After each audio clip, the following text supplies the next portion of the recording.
digital economy encompasses us all, and so its fragmentation touches all of us in varying degrees. It matters to the consumer who cannot reach their favorite service as they were used to. It matters to an exporter who cannot complete a transaction with a foreign party in time to complete the deal. It matters to a software engineer in a developing country who cannot leap onto the global stage.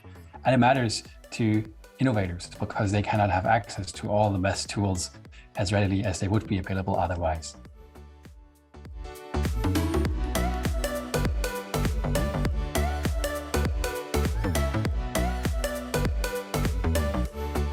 The ultimate objective of this report is to understand how fragmented the regulatory environment of the digital economy already is, and also to understand what steps the governments have already taken to shape and nurture the digital economy. We can do this now based on two novel data sets that complement each other nicely. We draw from the data collection prowess of the GTA team, the Global Trade Alert. There, we can take a whole of value chain approach, looking into the inputs and infrastructure that feeds into the digital economy. And we can complement this with the Digital Policy Alert, who collects data on very important regulatory and policy topics that affect the digital economy, such as data protection regulation in the G20 and beyond, also content moderation requirements and the taxation of digital goods and services.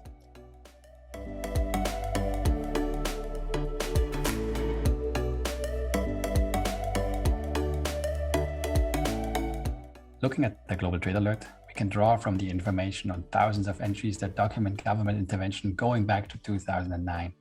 We see that since 2017, activity is picking up. For instance, in foreign direct investment, we see more regulatory screenings affecting digital sectors. Also, we see more subsidies deployed towards producers of digital equipment and their components. In the digital domain, we see that governments in the G20 are heavily focused on data governance, data protection issues, but also content moderation.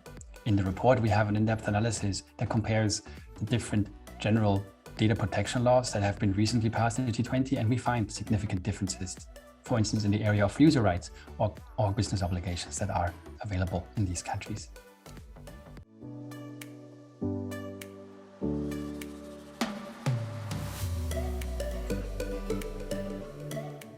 In terms of the prospects for international cooperation, we observe that there is still no official institution that's charged with monitoring government policy in this important domain. And thus, we are still wanting for an independent factual base for policy elaboration.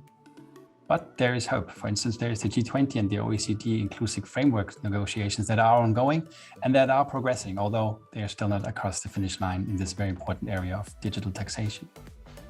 The other one that is currently advancing is probably a more coordinated approach towards data governance, where we see the global cross-border privacy rules that are now promoted by the United States and APEC economies. And especially if those are brought into alignment with the European approach, this would be a great advance in international cooperation in a very important domain, namely data protection.